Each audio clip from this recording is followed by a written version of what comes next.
मृत्यु पर 4 जण स्वर्ग पहुँचिले। 4 जनक मध्यरु जणे राजा, द्वितीय जनक व्यवसायी, तृतीयटी पंडित एवं चतुर्थटी जଣେ श्रमिक थिला। किए स्वर्गद्वार पहुँचब आउ किए पछकु फेरिब ताहा केही जानि नथिले। सेमाने स्वर्गर कबाट खोलिबार रास्ता को अपेक्षा करिथिले एवं निज मध्यर कथा हेउथिले। जेपरि राजांको मृत्यु पूर्वरु जहाँ अभ्यास अछि से प्रथमे तांको कथा कहिले।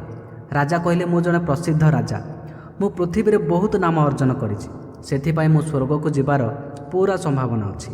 तापरे व्यवसायी निजर मत रखिले। से कहिले, मु पृथ्वी रे बहुत टंका रोजगार करिथिली एवं सेही टंकारे शह शह लोकंकु सहाय्य करिथिली। मु ही स्वर्गर योग्य। वर्तमान पाड़ीथिला पंडितर। पंडित मुह खोली समस्तंकु कहिले, तुमे जहाँ भाबिबाकु चाहुछ भाब, किंतु एही कथा निश्चित जे जदि स्वर्गर कबाट खोलिब ताहा केवल मो पाई हेब। समस्ते जानती जे पंडित माने दिन राति ईश्वर स्मरण करती, तेणु पंडितों स्वर्ग स्वागत करने स्वाभाविक। समस्ते निज निज पक्ष रखा पर समस्तों नजर से श्रमिक उपर थिला, जी चुपचाप किछि न कही आखि तलक कर छिड़ा होइथिला। स्वर्गर द्वार खोलिला एवं जड़े देवदूत आसी सेठारे एक पुस्तक धरी ठिया हेले, जेउथिरे समस्तों कार्यकलाप लेखा जाइथिला। देवदूत प्रथमे राजांकु डाकिले एवं तांकु पचारिले, तुमे कुह तुम जीवन में केउ केउ भल काम करिछ। एही पुस्तक देखि मु स्थिर करिबी जे तुमे भीतर को जीव कि नाही। राजा कहिले, मोर राज्य जेते बड़ सेते समृद्ध एवं राज्यर समस्त लोक खुशी रे थिले, समस्ते खुशी रे जीवन बिताउथिले। मु तांको केबे भी किछि भी अभाव रखी नाही। एहा मोर भल कार्य। देवदूत तांको पुस्तक देखिला परे राजांकु चाहि कहिले, तुमे सत कहूछ, तुमे तुम राज्यर प्रजा मानंकु अत्यंत खुशी रे रखिथिलो, किंतु तुमे तुम राज्यर सीमा बढ़ाइबा पाई तुमे जो युद्ध करिथिलो से युद्ध जोगु हजार हजार सैनिक प्राण हराइथिले। तुमे से हजार हजार सैनिकों परिवार पाई दुखर कारण होइथिलो, सेथिपाई तुमे स्वर्ग को आसी परिबो नाही। तापर व्यवसायी को पाड़ीथिला। जेतेबेले दूत व्यवसायी को तुमर भल कार्य कौन पचारिले, व्यवसायी तांको कहिले, मु शह शह लोकों को खाइबा को देइछि, अनेक आश्रम रे दान करिछि, गरीब लोकों को पाई घर निर्माण करिछि, एहा मोर भल कर्म। दूत पुनर्बार तांको पुस्तक को जतनर सह चाहिए एवं देखिबा परे व्यवसायी को कहिले, तुमे मध्य ठीक कहूछ जे तुमे बहुत दान करिछ, किंतु ए दान आउ धर्म तुमे जे अर्थरे करिछ सेही अर्थ रोजगार करिबा पई तमे जानि नाहो जे तमे केते मिछ कहिछ, केते हेराफेरी करिछ एवं केते जे भेजाल करिछ, सेथिपाई तमे मध्य स्वर्ग को आसी परिबो नाही।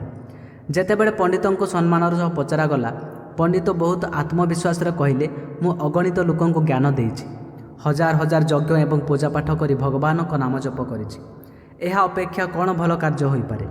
देवदूत तांको पुस्तक को चाहि पंडितों को कहिले, तुमे समस्त लोकों को जहाँ ज्ञान देइछ तुमे सेही जिनिस गुडी को निजे केबे कार्यकारी करिनाहो। तुमे कदापि यज्ञ पूजा किबा ईश्वर को नाम को निस्वार्थपर भाव में नहीं नाहो, सेथिपाई तुमे मध्य स्वर्ग को आसी परिबो नाही। श्रमिक एसबू देखि आश्चर्य होइगला। जो मानक से वर्तमान पर्यंत महान बोली भाबुथिला सेमानंकर व्याख्या स्वर्ग द्वार आसी बदलीगला। पृथ्वी रे भल बोली विवेचना करा जाउथिबा कार्यगुड़िकर एठारे कौनसी मूल्य नथिला। जेतेबेले देवदूत एही श्रमिकों को डाकिले एवं से तांको भल कार्य विषय पचारिबा पूर्वरु श्रमिक कहि पकाइला, प्रभु मु जाने जे मु मध्य स्वर्ग द्वार रे प्रवेश करबाकू योग्य नुहे, तथापि बाहर स्वर्ग को थरे देखिबाकू चाहे। मोर एहाठारु अधिक इच्छा नाही, कारण मु एपरि इच्छा पाइबा पाई जीवन रे किछि करि नाही। मु दिन सारा काम करुथिली एवं जहाँ भी रोजगार करुथिली मु एहाकु मो परिवार रक्षणाबेक्षण करुथिली, सेथिपाई दान धर्म पाई किछि बळे नाही। मु किपरि लोकमानंकु सेवा करिबि, कारण काम पर जेते कम समय पाइली मु एहाकु निजर वृद्ध पितामातांको सेवारे बिताउथाए एवं एसबू करिबा परे बेले बेले समय पाइले मंदिर को जाए। मते जेमिति भी जीवन देइछंती सेथिपाई भगवानंकु धन्यवाद जणाए। देवदूत तांको पुस्तक रे अति जतनर सह चाहि किछि समय खोजिबाकू लागिले। तापर से श्रमिकों को पचारिले, तुमे मने पकाई मते कुह, तुमे केबे तो किछि भल काम करिछ। किछि समय भाबिला परे हाँ कहिला, मोर टिके मने अछि, थरे मु बहुत भोकिला थिली एवं मु खाइबाकू बसिथिली। सेही समय अति दुर्बल कुकुर जी कि ठीक भाव में चली भी पारु नथिला, से मो पाखक आसी मो खाद्य को देखुथिला। तापर मु ताकू मो रोटी खाइबाकू देली एवं मु सेदिन भोकिला शोइली। दूत श्रमिक कथा शुणिबा परे हसी हसी श्रमिकों को अभिवादन जणाइले और ताकू अति सम्मानर सहित स्वर्गद्वार भीतर को नहीं गले। बंधुगण, भल काम लोभ मुह मायारे करा जाए नाही।